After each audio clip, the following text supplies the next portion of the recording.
Hello, good afternoon, and welcome everyone to the Run Free Center Foundation's webinar, Leaning into Vulnerability, Navigating Communication and Recovery. For those of you who don't know me, my name is Erin Byerly, and I'm your Alumni Services Coordinator, and I will be moderating today's online presentation. Before I introduce you all to our presenter today, Monica Jampo, I want to go over a few announcements and give others a little bit extra time to join. So we are currently in the middle of our spring webinar series, and we have two more webinars coming up. So next month on May 8th, we'll have Kristen Responti presenting on reclaiming balance in exercise.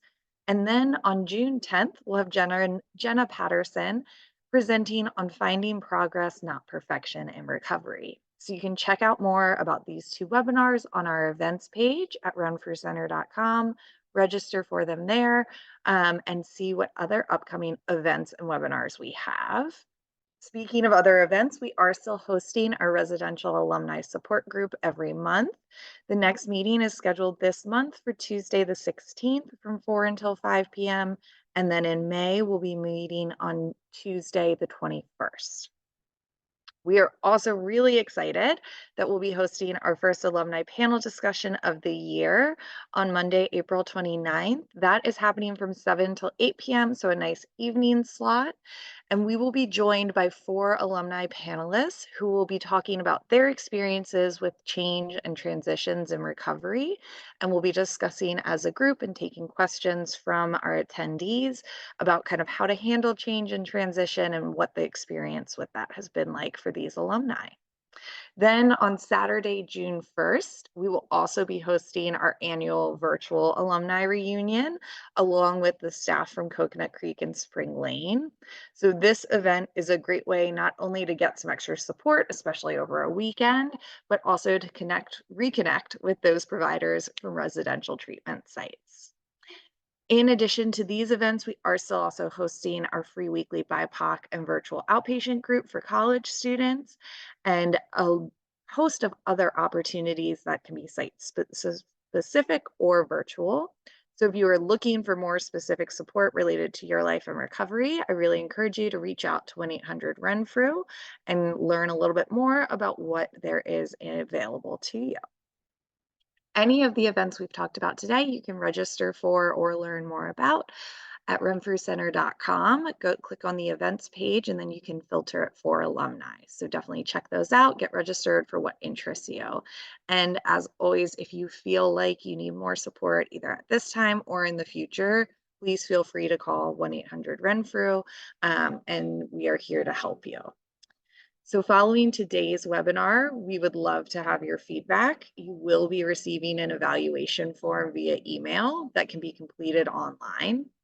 The evaluation form will help us develop new and innovative programs and let us know what we can do best to assist you in your recovery.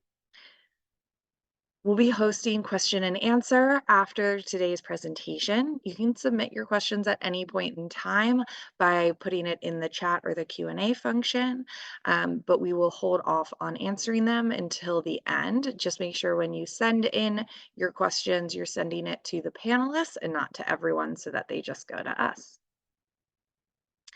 So I'd now like to introduce you to today's presenter. Monica Jampo, MS, is a primary therapist and the alumni representative at the Renfrew Center of Radnor. Monica received her bachelor's degree in psychology from Lock Haven University and her master's degree in clinical mental health counseling from Westchester University. Monica joined Renfrew in 2020 as an intern and began as a full-time primary therapist at the start of 2022, where she now serves the site and its patients in varying capacities. Monica particularly enjoys staying connected to Renfrew's patients post-discharge, assisting them in a smooth and supportive transition, which I know she will be helping us all with today. So Monica, I will turn it over to you. Oh, thank you so much, Erin, for the warm welcome. I'm so excited to be here to talk about vulnerability, communication. This is something that's, if I could, I would talk about for hours, but I tried to limit it to a few key important pieces that come up in recovery, but also just like in our everyday relationships as well. So I will jump right into it. Let's see. So, communication. Why am I here? Why am I communicating? Why communication is important? Lots of different reasons, but a few I just want to highlight is that communication really can help us cultivate understanding and connection with each other. It allows us to know what we need and know where we stand with each other. And it also allows us to get our needs met, which I am going to talk a little bit more later on. And it helps promote further connection, opens the door for more support. It builds confidence in our ability to discuss our needs. A few I'll pick from here too. Over here, you can see some other reasons why we communicate. It also can help us in terms of providing intellectual and emotional stimulation, right? So sometimes this can be really important in relationships. Like if we're somebody that likes to have really deep, meaningful, philosophical conversations, like it can be really important to have that with somebody and to be able to share our opinions openly, share our values openly. It also can help in certain moments alleviate anxiety and distress because sometimes we just don't know what's happening with each other. Sometimes we can be very quick to assume what happens in an interaction when really maybe we need to take a moment and pause and have more of a conversation or check for clarification, which again, I will talk about a little bit further on in this webinar. So as you are sitting here today, I want you to also kind of ponder with each slide, like how is communicating important to you? Maybe you're sitting here connecting with some of these bullet points present, or maybe there's also another specific reason as to why for you personally, communication is important. Or maybe you are on the other side of it of thinking, I don't know, maybe communication just it doesn't work for me. Maybe it's not important. And imagine there's valid reasons as to why that may be for some of us here today too. I do want to talk a little bit about the common ways we communicate, which are so many. I'm going to limit it though to just talking about the four main communication types, right? So we got written communication, verbal communication, nonverbal communication, and visual communication. So written communication, we see this all around us, right? So maybe if you walk into a store and you see 50% off, if you're lucky, because that does sound like a good deal, that's going to be able to communicate to you that, there's a deal going on. You can kind of take advantage of that if you choose to do so. Verbal communication, right? So simply put, right, this is just us speaking face to face, communicating together. But it also isn't just limited to, in the moment, face to face communication. It also can be, recordings such as this webinar, right, that's being recorded, or different podcasts that we listen to. I know there's so many great podcasts out there on so many different topics, and that's a way for us to kind of expand our knowledge, learn more about ourselves in different ways too. Um, so we got also nonverbal communication, right? So this is really, really big and important too. So this refers to all the ways that we can communicate, without our words, right? So maybe it's our body language. Maybe it's like slouching down or hunching over or scrunching our nose or, a smile, laughter, sign language. All those things are part of sign language or part of nonverbal communication, if you will. And then we have visual communication, right? So this refers to all the ways that we can communicate with, communicate through signs. It could be paintings, billboards, drawings, so many things like that, right? So if you're driving on the road and you see, a sign, take your exit, that's communicating to you that like, okay, it's coming up. You better maybe kind of pause, pay closer attention so you don't miss your exit, which, I've done and maybe we've all done at some point.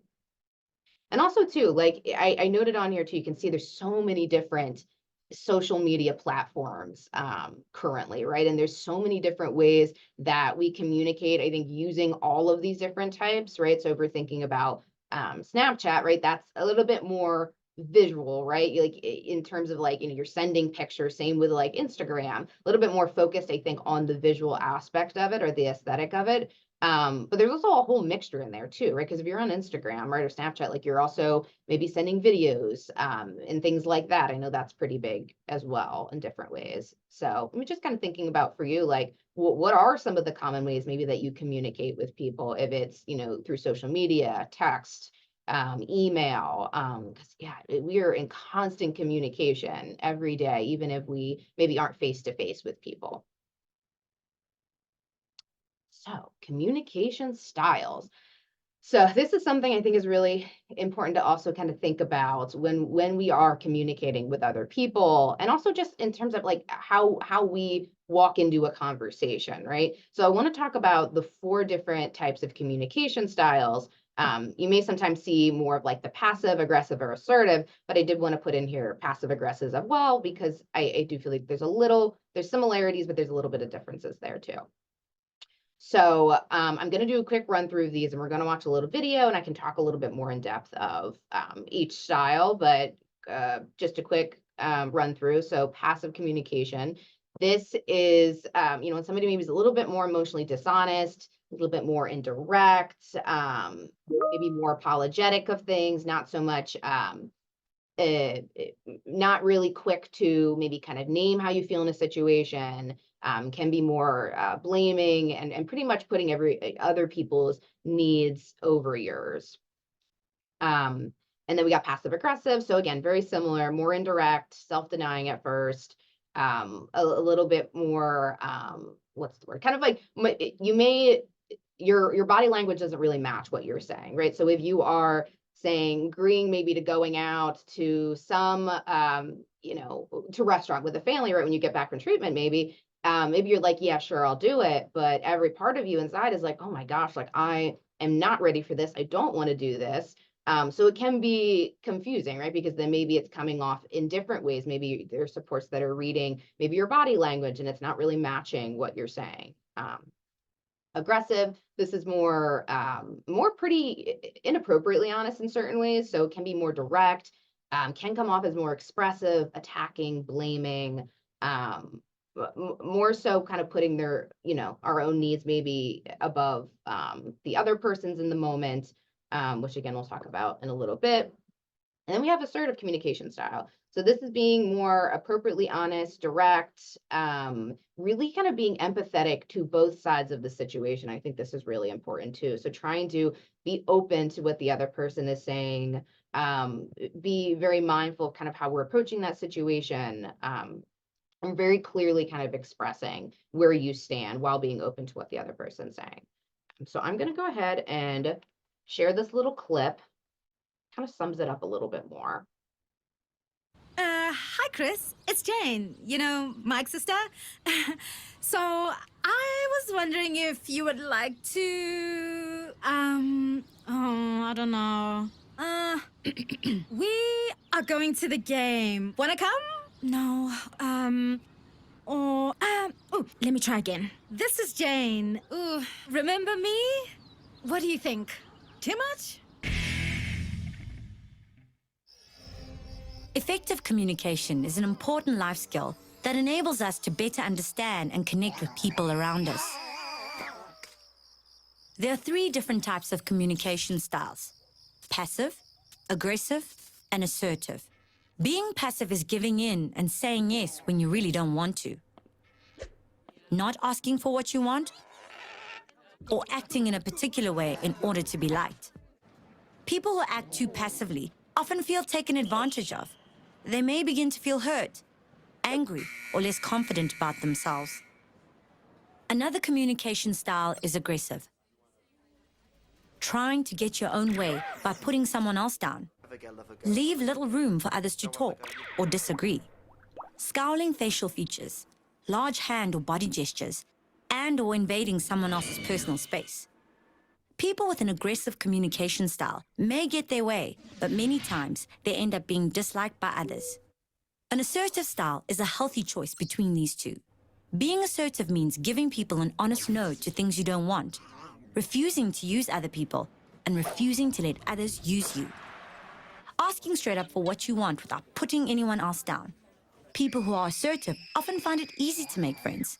They communicate in a way that respects other people's needs as well as their own. Learning how to effectively communicate with others is an important skill. It can help you understand others, solve problems, as well as avoid and resolve conflicts. Ooh, it's ringing. Hi, Chris. It's Jane from... Oh, you're about to call me? Yes, sure. I'd love to go to the game with you. Great. See you then. That went well. Okay. So like I said, this video, it kind of more sums up 3 different communication styles. It doesn't talk about the passive aggressive communication style, which I do feel is important to kind of name too, because I think that one of the key differences with both is that, when we're going in with maybe a passive communication style, it is really more so we're very avoidant of the conflict. Like we really have to, or we really feel like we can't say no maybe in situations, or it's really hard for us to recognize that we do have needs, or that we maybe don't want to do this, and kind of are feel comfortable naming that with the person across from that. So it's again maybe more apologetic, more actually like ignoring maybe our needs and our wants in a moment, just to make sure maybe the other person is content and happy. Whereas passive aggressive, it's a little bit more of like in the moment, maybe we know kind of what we want or what we need, but we are reluctant to kind of share that. So we do, again, maybe kind of go to this place of going with what the other person says, just again, saying no, being more indirect with the conversation, but maybe afterwards, maybe you start feeling some resentment, right? Maybe there's some annoyance, some frustration, some anger that's present there, because kind of bottled down that like that is not what I wanted to do, or like this is not something I felt okay with, right? So it kind of can feel like this build up, and it can come off maybe for the other person that they can kind of maybe sense that something's going on, right? So maybe they can sense some of that frustration, or that aggression that maybe is coming off in different ways, maybe through sarcasm, or through little comments, body language, things like that. So there's one thing I wanted to point out as well. And also too, with in terms of like how do I work towards maybe this assertive communication style that really can be ideal in all settings, right? Because it takes practice, right? Like with anything, I would say part of that is kind of to work towards that is by being confident in trying to share what we need in a moment, right? So trying to be a good listener or an active listener, and being open to what the other person is saying. Also encouraging other people to share their ideas, right? Hearing them out, trying to deliver maybe where you stand also in a calm, even toned manner, right? Because sometimes that's one thing that can also impact our communication, right? Is like our tone and delivery with things, which is again kind of ties back to how an aggressive communication style may not always be the most helpful in a moment, and may not land with the other person either, because it comes more from reactions or emotions that are coming out. And I will say too, we're not just maybe set to one communication style, right? I imagine it may change setting to setting or person to person, depending on who we are comfortable with in a moment. We may have one core one that we still feel like aligns with us, but it doesn't mean that we aren't flexible in different moments. And maybe that aggressive communication style does come out with a certain person, versus maybe for the most part, you feel like you're maybe more of a passive aggressive communicator or passive communicator.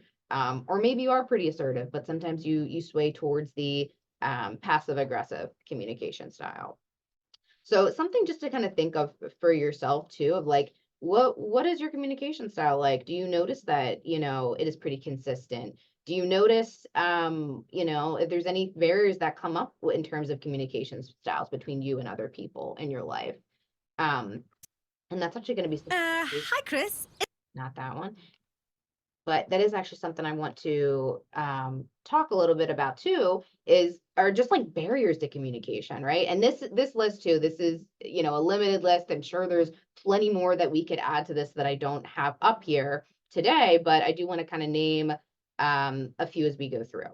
So there's the first ones, we got physical, developmental, cognitive, intellectual disabilities.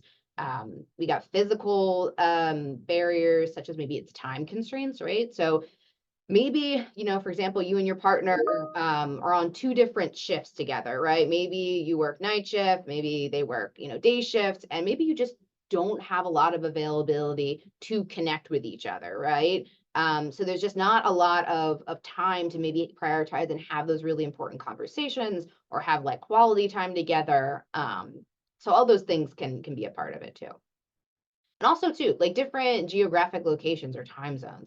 This can, comes up too when, you have maybe family or friends in different, countries, right? Where you just don't have the same flexibility or the same easy access to be able to communicate the way that you would like to, and the way that you would if, you lived with them or lived like, even half an hour away.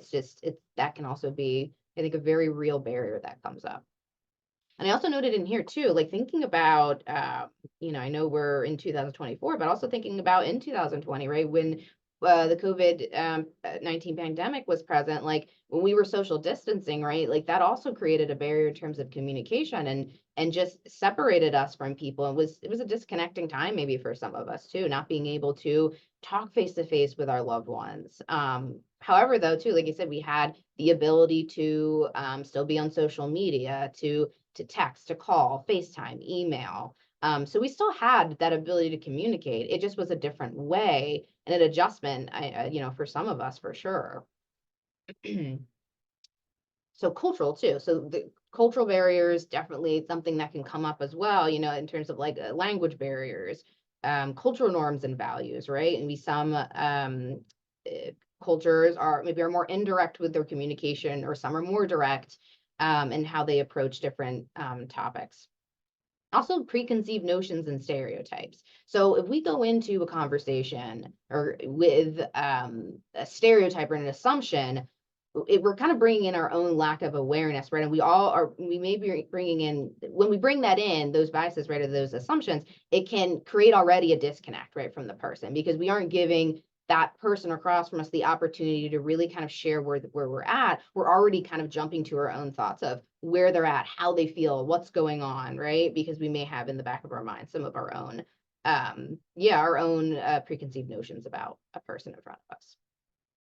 Also, like I just talked about the previous slide, different communication styles, right? So this can be something that can come up, right? If you notice that, maybe you have more of an assertive communication style, but maybe your partner is a little bit more passive, right? Or passive aggressive, and you may kind of feel that maybe when you're deciding on where you want to go to, what movie you want to see, right? If you go out and if maybe the other person is like, yeah, sure, I'll go, you may feel that in different ways later come out, right? So it may be difficult to kind of maybe get a feel for maybe where your partner stands, and kind of vice versa. Maybe you're on the other side of it too, of feeling that the person that you really want to make sure you keep the peace, maybe with your partner or, your family member, sibling, whoever, but really at the expense of, your own needs or your own wants in that relationship. And also too, different frames of reference, different backgrounds, all these things can, sometimes function as a barrier to communication. And of course, vulnerability, right? Which is part of this webinar, because vulnerability, right, is not easy. Say sometimes, but oftentimes, right? It's talking about emotions are not an easy thing, right? And it can feel really scary. It can feel really risky when we, take this leap of vulnerability. I do believe that there's a lot of valid reasons, right, as to why it can feel so scary. So when we think about it from like a psychological and emotional standpoint, right, you may feel a lack of trust with somebody, right? Or a lack of, you may be confidence in this other person, that you can rely on this person. You can trust this person with the information that you're about to share with them. And also maybe you have your own fear of their own emotional reactions, when you are going to be vulnerable and share something with them. And there can be uncertainty in that, right? So if we also too, there may be that fear of disconnection, of conflict, right? Feeling misunderstood, unheard, invalidated. And I imagine, right, we don't just think these things, right? We often have experiences that create some thinking trap of this, or core belief, right? As I have here, is core beliefs are often based on our past negative experiences, right? So maybe we have several experiences where we do try to communicate with somebody that we love and we care about. We feel maybe shut down. Maybe the response is dismissive, or the response, there are very specific words that were said that were very hurtful, right? And you maybe internalize them in your own way too, and kind of maybe carry them into different communication or different conversations, communication experiences, things like that. For example, maybe when if you've had those experiences, maybe you come to this core belief of like, my needs are important, or, nobody's going to listen to me, or what I have to share isn't important, right? And if we go into conversations, or we avoid conversations because of that mindset, it can really keep us stuck, right? It really can keep us stuck in what is familiar, and maybe safe is even a better word to describe it, because we're keeping ourselves kind of in this safe bubble, for the potential to feel disconnect with somebody, or feel hurt with someone. And that's hard, right? Especially, like, I think a part, why this also comes up within, treatment and recovery, is that a lot of this is tolerating those emotions, right, that come with potential disconnection, or that come with, feeling invalidated, right? It's really difficult to sit with those, and I want to validate that, like, that is a really difficult thing. And also, I hope that we can kind of leave here today kind of thinking of, like, okay, maybe this is something that I can do and I can lean into, in a way that feels right for you. Maybe thinking about how you can take steps to get there. So I want you to kind of think about too, maybe for yourself, what feel like some barriers to communication with you? Are any of these standing out to you? Maybe the lack of trust, or maybe different cultural norms or values. Maybe those are things that are standing out to you. So I just encourage you to think about it and kind of reflect on maybe what that means for you. So vulnerability, like I said, vulnerability, not easy, not easy at all to lean into sometimes. So it can be defined, right, as a willingness to take risk, to show emotion, and provide honest expression despite fears, right? So even thinking back of communication styles, of like, if we have a passive communication style, it may feel a lot harder to be vulnerable, right? It may feel a lot scarier to take a risk, because we're one, using our voice, but we're also naming how we feel in a moment, and not just going with, what the other person said, or trying to kind of maybe match the energy in the room.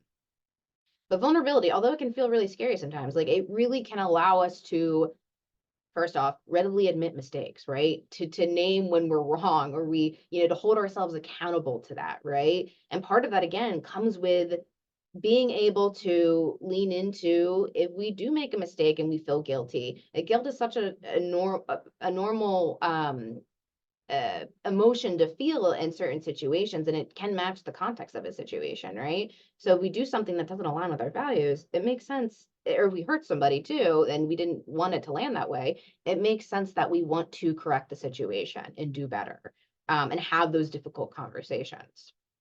However, like I was just saying too, some barriers to this often can be that fear of hurting other people, right? I really don't want to upset my partner. I really don't want to upset my mom or dad if I say this, or I ask for this. And it could be that very real possibility, or that fear even, of experiencing rejection if you do communicate where you're at. Or maybe you have shared, and maybe you felt manipulated in the past, in a way of feeling like what you shared was used against you in different ways. And I will say too, the benefits that come with vulnerability, even though there's risk in it, and there's risk of this, these emotions coming to the surface, right? And conflict happening, or disconnection happening. With that disconnection or conflict, like, that can be a great, amazing opportunity to work through it together, and actually bring you closer together, and increase intimacy, increase trust with each other, increase emotional expression with each other, right? So you're able to be a little bit more comfortable checking in emotionally, with each other. And I included here on the side, you can see I am a big fan of the Brene Brown, but she has here this little drawing of vulnerability, right? And she includes in there, part of it is the courage to be imperfect, authenticity to be who we are, empathy that goes both ways, or as she says here, compassion to be kind to ourselves and to others. And again, she has here too, vulnerability, be prepared to take risks, right? Vulnerability, in quotes, she's got the birthplace of creativity, innovation, and change. So we won't have the time to get into this TED Talk from Brene Brown, but I really do encourage you all to maybe take some time to check it out. It's a really great video.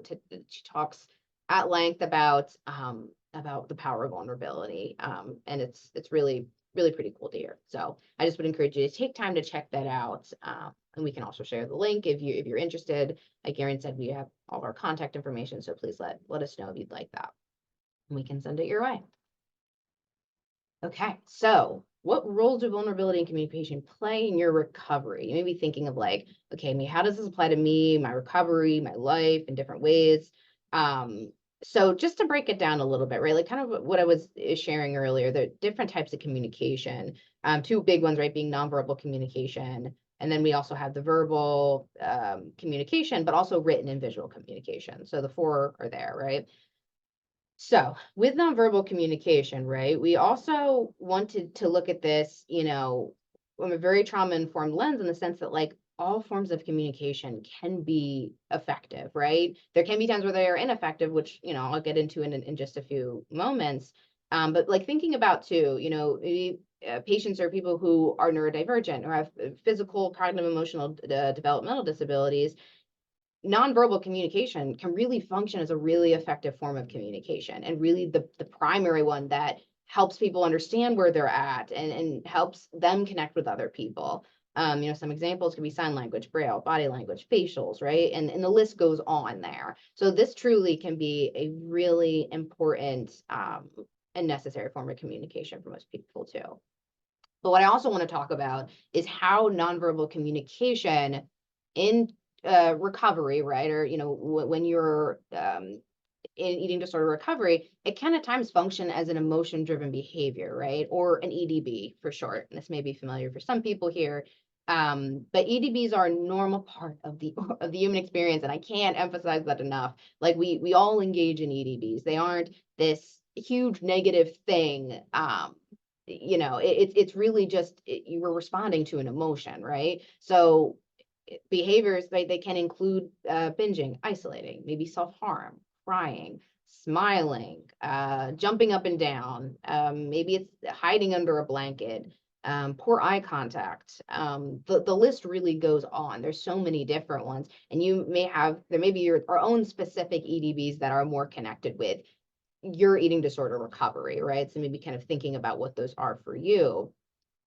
And EDBs, they are emotion-driven behaviors. They can be an indirect way to say something is needed, right? So if we are seeing, maybe you aren't making eye contact in the moment. I'm seeing someone across from me, not looking me in the eye. That may be telling me that something's happening, right? This person may be feeling something and is pulling away. I don't really know maybe what that is in the moment, right? So it gives me some like a clue, right? A little bit of a sign that something may be going on. And again, this may be effective in certain situations and maybe ineffective at times. It may need some more follow-up questions, some more exploration as to what maybe that person is experiencing in the moment. And then also too, verbal, written, and visual communication, right? So I just want to emphasize too that like these are so helpful to practice inside and outside of, therapy or treatment or whatever you are, right? Because well, I can use this example too first to start as like, okay, and thinking about the example of maybe a loved one or maybe yourself, you started treatment today. So you have to pause on school, attending school, or maybe work or some really important event, right? So thinking about if your friend were across from you and that were happening, right? We would want to encourage to space to reflect on that experience, right? So, in treatment, we often use food emotion journals right during a meal or an FEJ, right?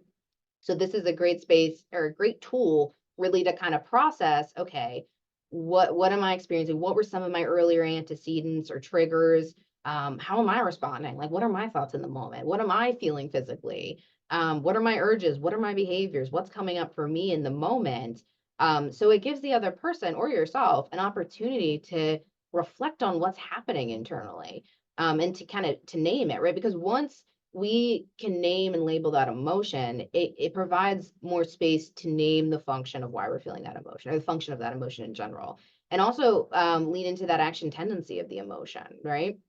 So for instance, maybe in that situation, maybe when you really kind of thought were able to reflect, maybe it's feeling so much sadness, right? About not being in school or not being at work to see people that you care about or to do the things that you love to do.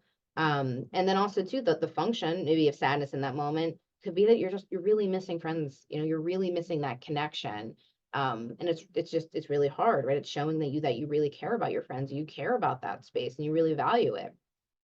And then also too, when we know what the emotion is or the function is, it gives us the opportunity to name how we can attend to the emotion, right? So maybe in that situation, maybe that person or you maybe needed a hug in the moment. Maybe you needed just somebody to listen and be there with you in the moment.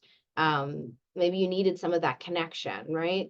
So it really does open the door for, parents, caregivers, siblings, friends, your treatment team, right? To really gain insight into what type of support is helpful for you in a moment, because we all need something maybe a little bit different in a moment when we are working through a lot of difficult emotions. And they also can be processed in different ways, right? In other creative ways too. Maybe it's poetry, maybe it's listening or writing different songs, or art, right? Maybe it's really putting your heart and soul into this painting, right? Or there's so many things so many different ways that you can really tap into those emotions. But I do want to just give you that, takeaway message that communication, right? Both verbal, nonverbal, all the different, 4 different ways we can communicate, they're so essential to process your recovery journey and provide insight into how supports can assist you throughout your journey. It helps us tend to our emotional needs, which you may be thinking, well, what are my emotional needs? How do I know what those are? So this I kind of attach here, right? The Maslow's hierarchy of needs, which broken down, we got the physiological at the bottom, we got safety, love and belonging, esteem, self-actualization. So I'm going to play this brief clip, and then we can I'll talk about it a little bit more right after.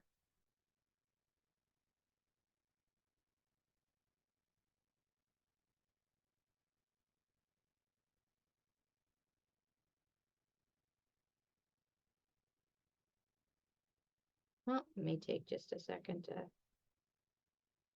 Maslow's hierarchy of needs is a theory in psychology. It argues that there are 5 stages of human needs that motivate our behavior. Abraham Maslow proposed his theory in 1943 after studying what he called exemplary people, such as Albert Einstein or Eleanor Roosevelt.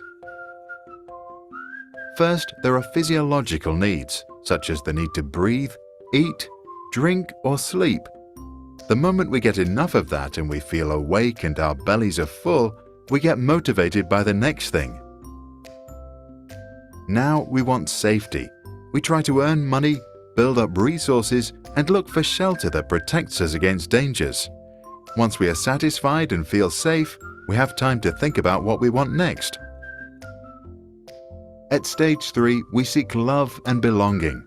We desire to be close to family and friends, belong to a society, or join a gang. But the moment we feel completely part of a group, we already wish to be a little different than the rest. At stage 4, we look for esteem, self-confidence, and respect from our peers. We want to be someone. If we have money, we buy a fancy watch. If we have a brain, we write or think or work a lot. Motivation to perform and compete is now at its highest. Students, sportsmen, and inventors excel. Neil Armstrong even flew to the moon. Only if we breathe and drink and eat and sleep enough, and we feel safe and part of a group and still special, only then can we reach level 5, self-actualization. Now we can relax, be creative, accept facts for what they are, give back or do whatever we want. No more pressure, unless of course there is trouble below. If you are a leader and believe in the theory, use it. First, make sure everyone has eaten well. Then make them feel safe and help them belong to a group. Once they feel they belong, they are ready to stand out and excel. Thanks for watching. Even if we try to keep it short, each video is quite some work. First, we research and... All right. So yeah, there's a reason why we have this hierarchy of needs, right? It's very important for us as human beings, right? And the one also, I mean, they're all are important, right? But I think what also is helpful to think about in terms of like our emotions and our emotional needs is like we want to feel some sense of belonging, right? We want to feel connected with others. Like that's so important for us, right? And part of that means that we have to be vulnerable with others, right? Like if, since being in a group or feeling connected is important, like part of that means that we have to actually, yeah, step outside of our comfort zone, right? And to kind of lean into what it feels like, getting to know people in a different way or on a deeper level and, communicate hard things and to set boundaries, to navigate conflict. But again, before we do all that, we have to first understand what our needs are, right? And they can get more specific than what is, was named in this video, what these top 5 are. But I do want to emphasize, right, that we are not above needs, right? We all have needs. And like I was saying earlier, emotions have a function and acts and tendency. So when we address it, it makes space to kind of work through the emotion and connect us with others rather than, push it away or push others away and go to emotion driven behaviors to cope. Um, so something to think about too as you're sitting here, what are your needs? What do you need in different relationships? What kind of support do you need from maybe your therapist or your dietitian or whoever, from your parents, from your partner, right? So kind of thinking of like, what are the specific needs that are important to you? Because they definitely aren't, it can be more specific than this, that's for sure. I could go to the next slide. And yeah, like I said, I know kind of already touched on this too of why communicating our emotional needs are important. But it also, one thing I want to add is like it does promote like this normalcy of putting ourselves first, right? It's practicing, practicing, and practicing, which I encourage so much, right? Because it does create this pattern of communicating what we need, either non-verbally, verbally, and not just through eating disorder behaviors, right? You're creating this new alternative action, if you will, that's maybe different than how we've responded in the past. And it also challenges core beliefs, right? And it helps us develop new ones. And it can help us feel heard, seen, validated, and really helps us get our needs met throughout recovery, right? So going back to the core beliefs, right? If we go into it with, maybe I'm not going to be, validated in this moment, or I don't deserve this, maybe it actually does go a little bit better than you anticipate, right? And we don't know until we try. And, if it doesn't go the way we expected, that's something to process through, right? And explore and not use as a reason to not try again. Right. And I want to emphasize that too. We can try again. Yes, it feels uncomfortable. Yes, it's scary. There's also that potential of having an interaction that you leave and you're like, wow, I really did feel like that person heard me. And I feel like they really get they get me and they get what I need. So thinking about how can we improve our communication? I think the first piece of it, right, is really trying to build awareness to our own communication styles and how that lands with people in in our lives. Thinking about your own barriers to communication, like I mentioned earlier, like do you notice that there are any thinking traps, core beliefs, fears, maybe cultural barriers, anything there that does make it maybe hard to connect with somebody else, and to maybe name kind of where we stand. And also, too, like I was saying, emotional needs, really, really take time to think about what are your emotional needs in any relationship. What do you need to attend to them? Like, what kind of support can people offer you? And what kind of support can you offer yourself, too? And therapy, right? So trying to build confidence and familiarity with communication skills. So like I said, I can't emphasize enough the importance of practicing this, right? And applying different kind of behavioral therapy skills or CBT skills, such as, reappraisals, or maybe you're familiar with the term like reframing, but trying to practice cognitive flexibility and create some of your own mantras, right? Like, so what are some things that you can tell yourself or remind yourself to get maybe you hyped up before you go into a conversation that you're not maybe feeling super excited about? And I'll have some for you at the end of this webinar as well that I can share that maybe will help inspire you to come up with your own as well. Also too, exploring creative communication that works best for you. So again, this is something just like anything, right? It's not so black and white. I think there's a lot of flexibility here. You can get creative with people as to how you want to communicate. Like I mentioned earlier, I think art and journaling and all those different things can be a really amazing way to tap into our emotions and to let people know, where we're at and how we're feeling about something.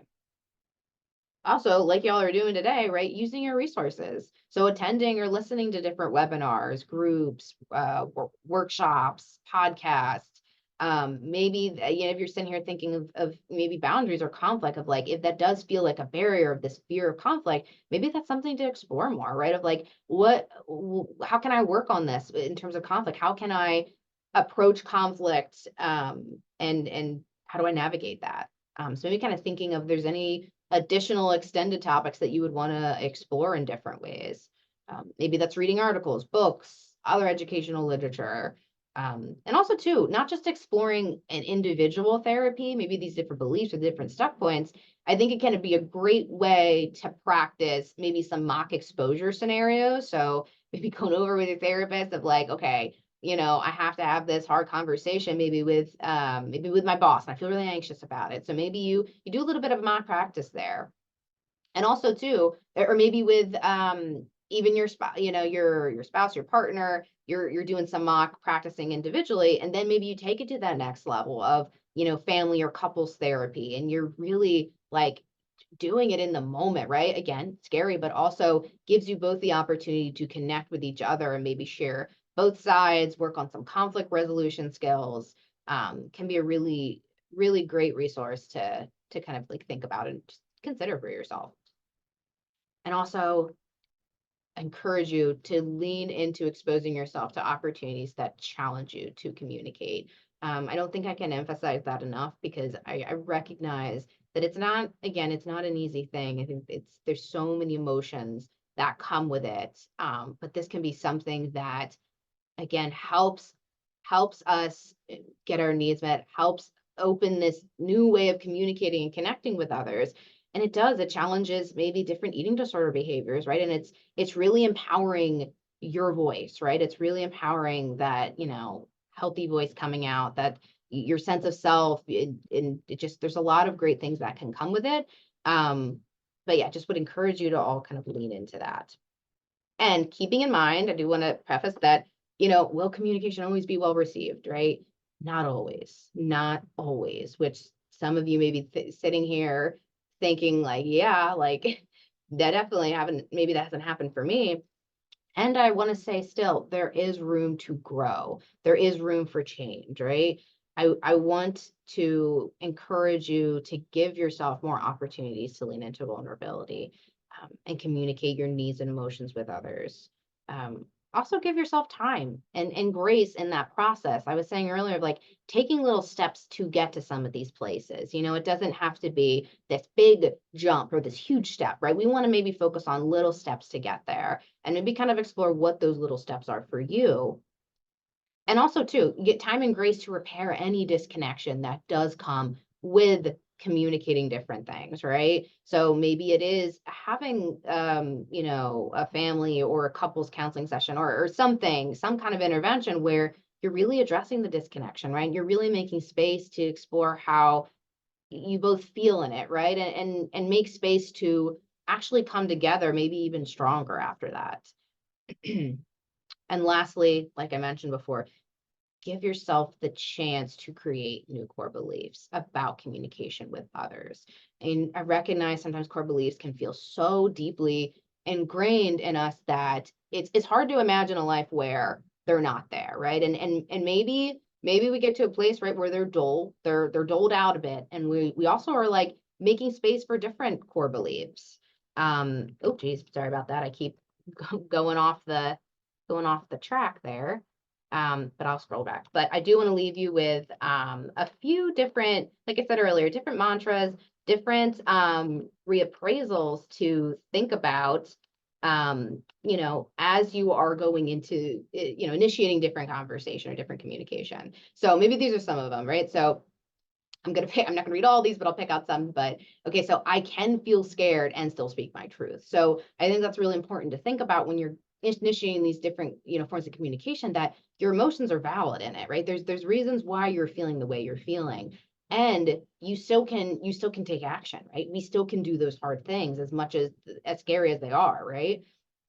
Also, maybe naming for yourself, my needs are valid, they are important. Disconnection can sometimes lead to a stronger connection. Maybe they will understand better when I explain where I'm coming from. And maybe I can handle this better than I'm giving myself credit for. So maybe if there is disconnection, maybe I actually can work through this in a way that I didn't even anticipate for myself. But there's a lot different ones here, but maybe just kind of ponder for yourself, like, what are some reappraisals or some mantras that you can take and carry into these different moments where you're being vulnerable, where you're communicating with people in your life.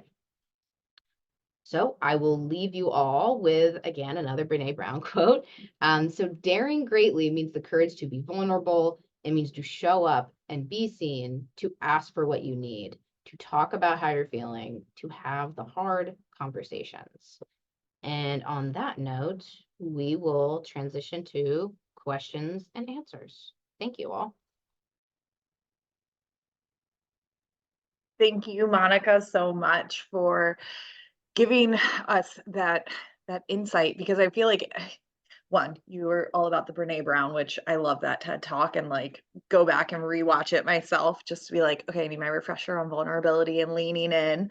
But I feel like it's also just so important because we talk so much about talking in therapy, and really it's those communication skills outside of therapy that are so important as well. And I guess that's one of the things, in therapy we really work on kind of like finding a therapist that matches our communication style, but like what do we do when our communication style is different from someone else's in our life? What would you kind of give as our advice in that instance?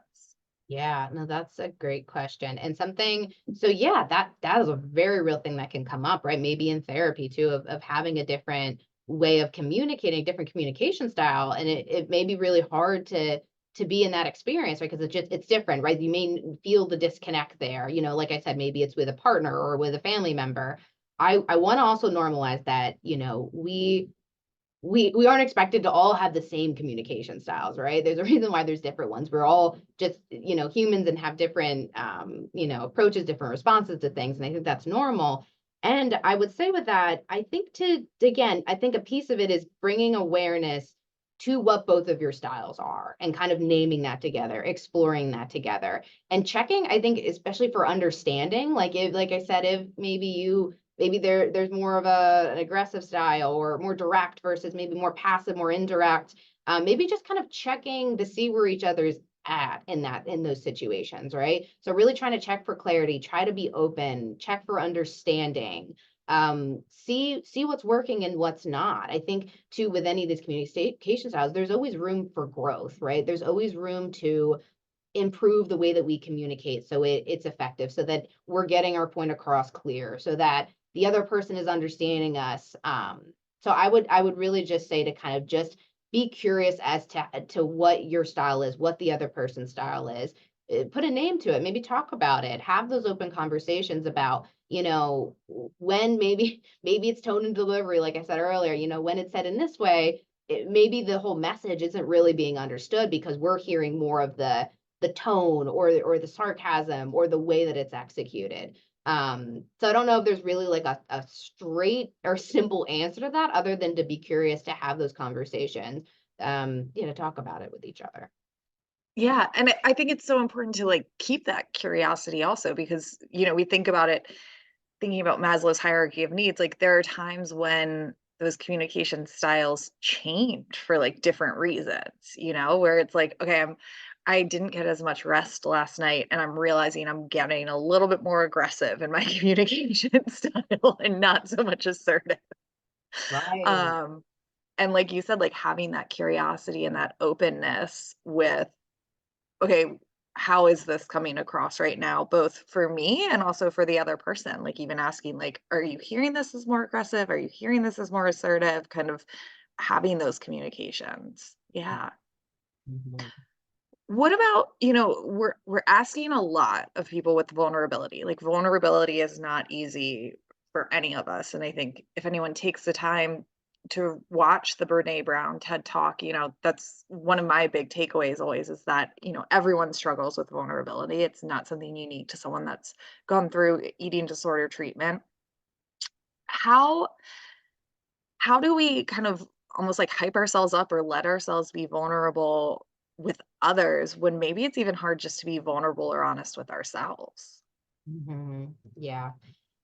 Yes. I think part of it is also, again, I'm going to emphasize, I think grace and non-judgment towards ourselves and not towards others with vulnerability. I think it's really quick to, if we're having a moment where we really want this other person maybe to open up with us and be vulnerable, maybe just try to empathize too with maybe their own experience and what they're going through. And like you said, Erin, it doesn't have to be somebody who's in eating disorder treatment or recovery to know that vulnerability is hard, but maybe just trying to have some empathy for other people because it is difficult, right? They also are experiencing maybe that fear or that risk or maybe the uncertainty that comes with it. So maybe just also giving just some grace that you know, everybody's on different what stages with things, right? So where maybe we're working out with vulnerability likely is going to be different with somebody else. So maybe just kind of trying to make space for like, okay, I may be in a different place in terms of like what I'm working on with my own vulnerability. And this person is maybe doing the best that they can in this moment with where they're at with their own vulnerability as well. So maybe just trying to make space for that, I would say. And also, if, like I said earlier, like if there is that conflict or that disconnection, or if you are setting a boundary or trying to communicate something that's hard for the other person, if there is that, maybe that reaction there or that aggressive style coming out from the other person, that just may be also reflective that there's their own emotions that are coming up that they need to attend to, right? And oftentimes that's what comes with emotion driven behaviors or reactions, like it's the emotions driving it. So I would say maybe also to kind of take maybe less the heat off you too, and kind of thinking about like, okay, maybe they're going through their own emotions and there's something else that's coming up. It's not directly maybe connected with me in this moment. And I would say too, again, with yourself and being vulnerable, take take whatever pace you need to go at, right? Again, it doesn't have to be, I'm going to jump right into this. Maybe kind of figure out what you can tolerate emotionally, what your boundaries are, what you're comfortable with right now. So yeah, lots to kind of consider, I think, with that too. Yeah, it's fluid. Like it's not one or the other. Like there are different things where it might be easier to be vulnerable with this person or this topic than others. And so I love that idea of giving ourselves grace. Um, one of the things I hear often from clients, group members, just people in general is like, what if I make someone upset with what I have to say? What if I'm assertive? I use those good communication skills and the other person still gets upset. What do I do then? Did I do it wrong? Do I need to do it again? Do I need to apologize? What do we do in those situations? Yeah, I think that's a very brave thing to do, right? Being assertive and being, you know, honest with where we're at, and even if somebody does get upset with it, so there may be that urge to maybe go into the space of like, okay, man, I shouldn't have done that, I did this wrong, or I gotta apologize, or this isn't right. I would encourage you to stay firm with your gut, stay firm with what your your mind, your body, your heart was telling you in that moment, because imagine there's a reason why you were naming that with that person. Like there's a reason why that you are expressing that, right? So as difficult as it can be and as uncomfortable as it can be to see somebody maybe upset or reacting, know that like that isn't a reason for you to back down from where you stand with it. And I know, again, easier said than done in these situations. It's one of those things that just takes practice to kind of for yourself, I think, tolerate the discomfort that comes with somebody being angry, frustrated, upset with what you have to say, and maybe coming back to it at another time. In those moments when there's the heightened emotions, like we can always come back to it, right? We can pause, maybe gather our thoughts, and also come back and maybe have a conversation where both parties can be more assertive and empathetic towards each other as well. Yeah, I think that's a great kind of reminder that just because somebody else gets upset from what we say doesn't mean we didn't need to say what we said. Yeah. Like that idea. And I know I've got one more question just in our last minute because this comes up so often and kind of ties in. Like, what if it feels selfish when we're expressing our needs? What if it feels like, oh, but I shouldn't have needs, or I shouldn't I shouldn't need this from this person? And we kind of have that, maybe that core belief you were talking about, that like having needs means we're selfish, or putting our needs first means we're selfish.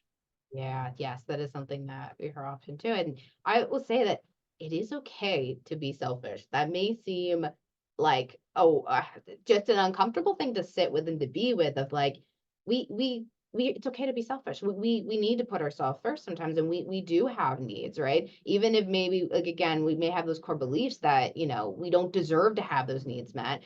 I would encourage you to challenge that mindset, right? So that you are leaning into voicing what you need in a moment, as hard as it can be, because yes, like, we all have needs, we're human, right? Kind of like the Maslow, like, we all need something in different ways, different capacities. So I would just say, trying to challenge yourself um to give yourself that, because I imagine, right, if it's a friend that maybe saying that to you, we're so quick maybe to be like, oh no, you definitely deserve this, like, you got this. But then with ourselves, right, we aren't the exception, right? I want to emphasize that with this too, like, it's okay, it's okay to put ourselves first, as difficult as that can be.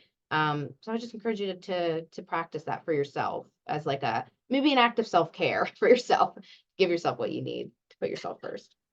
I love that, Monica, and it is. I feel like it's like a very basic, like, self-care, and one of the hardest ones to do, Mhm. to give ourselves what we need and acknowledge that. Well, Monica, I know we are just over time, so I want to thank you so much for presenting today, and I want to thank everyone for joining us. If more questions come up, or we didn't get to a question that you had, please feel free to email us at alumni@renfrewcenter.com, and we will get that answered as quickly as possible. And I hope to see you all at some of our upcoming events that you can find at renfrewcenter.com under the events page. Thank you all again for joining, and thank you, Monica, again so much for presenting today. Thank you so much. Bye.